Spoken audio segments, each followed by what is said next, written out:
When choosing between QD-OLED and a regular OLED, a lot of people have the same question in mind. How much of a difference does it really make? And unless you've seen an OLED TV next to a QD-OLED TV, I don't think you would really be able to understand or appreciate the difference between the two. Really, if you are buying your first OLED TV and you can't quite spend enough to get a QD-OLED TV, then I think it is still fine to buy an OLED TV because there are a lot of deals going on right now for OLED TVs. In fact, I've linked a couple of them in the description below and in the pinned comment below. I've included links from retailers like Best Buy and Amazon. These links are affiliate links, so if you click them to buy anything at all, it will help out the channel, so I thank you so much for doing that. Alright, so I really wanted to make this video to detail the differences between QD-OLED and OLED TV when you're talking about the same brand up against each other.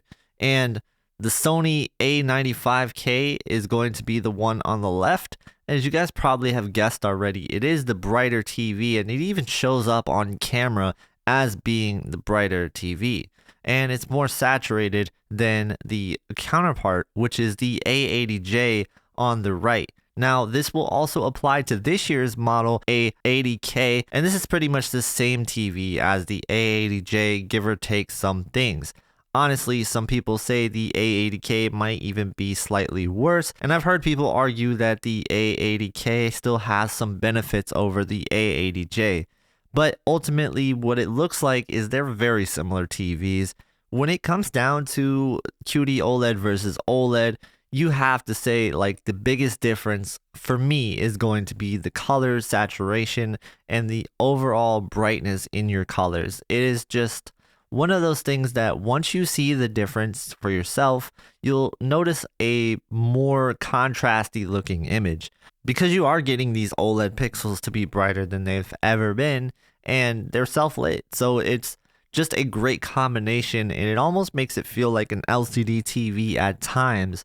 And that's what's so great about QD-OLED. But other than that, what else is going to make QD-OLED stand apart from the regular traditional OLED that you may be used to? The other one to me that sticks out is going to be the screen uniformity. On the A95K and the S95B, both of them that I've had 3 QD-OLEDs in my possession, and all 3 examples of these panels were very clean, and some of the cleanest panels that I've ever personally seen in any TV. So yeah, from my sample size, the QD-OLEDs are just the cleanest uniformity panels that I have tested. And on the other hand, the Sony A80J did have some uniformity issues. I do see a little bit of vertical banding at times, and that is something that does throw me off. The other thing that I want to call out with the Sony A80 series TVs is that they do suffer from a little bit of temporary image retention, and this can be apparent in video games and sometimes when you have logos on screen for the TV shows that you're watching and they flash the logo up there for a little bit. You will see the logo just kind of stick around for about a second or two and then it disappears.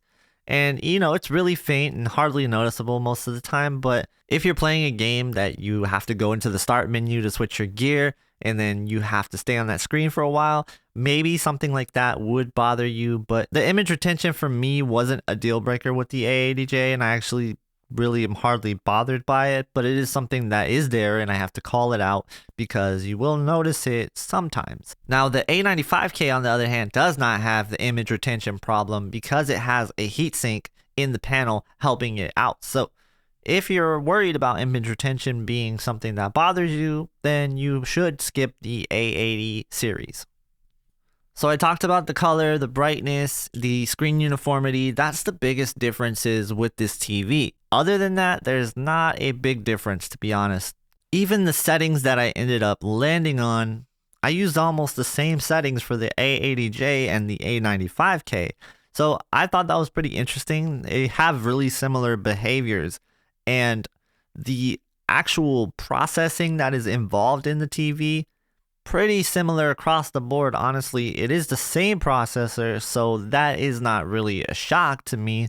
But as far as the overall clarity of the images look, I do think the A95K is slightly more clear, but I think that might be more due to the better uniformity of the panel. They are pretty similar when it comes to that image clarity, and I think that you would be happy with either. You just have to keep in mind that the Sony A80 series is not going to be anywhere near as bright as the A95K.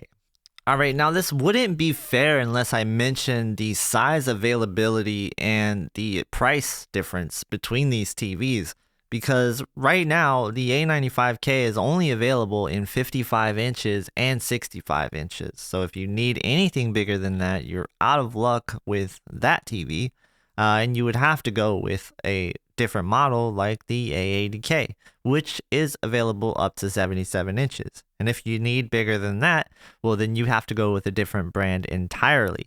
But that's not what this video is about. It's mainly just about these two TVs, right? So when it comes down to the price difference, are you going to be willing to pay, more for a 65-inch over something where you can get a 77-inch for a similar price? And that's a really hard question for me to answer for you, because it's all going to factor in what your viewing distance is and how far are you willing to sit from your TV.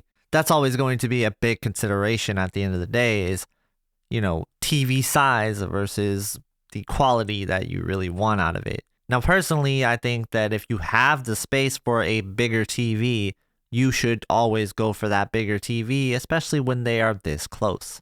Because at the end of the day, it is still OLED technology versus OLED technology. One is just a bit more advanced than the other, and it has a little bit more brightness and color than the other. So that's really what you have to decide. Do you want the bigger TV? If so, then yes, I would definitely get the A80K over the A95K. But if you're at 55 inches, 65 inches, it's really worth strongly considering should you get a QD-OLED TV, whether that be this A95K or going cheaper and getting an S95B. That is really going to be up to you. But when we're talking about the two Sony TVs side by side, the A95K is the clear winner. And I think honestly both of these TVs are going to be great TVs no matter which one you pick. So you just have to figure out if you really need that difference that the QD-OLED has, if you want to pay the difference to get that. Because in a dark room, they are both going to be really fantastic TVs. And honestly, most people really wouldn't notice a difference in a lot of content. But there is still a lot of content out there that you can notice a difference. So that is something that if you are playing more modern games, if you are watching more modern movies, and you really just want the best looking TV possible, then between these two, it's going to be the A95K. And in that case, it's not really close. If you have the money to get the A95K over the A80K, then you will be happier with the A95K in the long run. But that's just my opinion. What is your guys' opinion on this? I would love to know your answers. So tell me, would you buy an A80K or an A95K and why? Tell me in the comments below. I appreciate you guys for stopping by. If you did enjoy this video, please hit the like button and consider subscribing for more TV content just like this. And if you want to watch more videos, click on this next side-by-side video that's on the screen right now.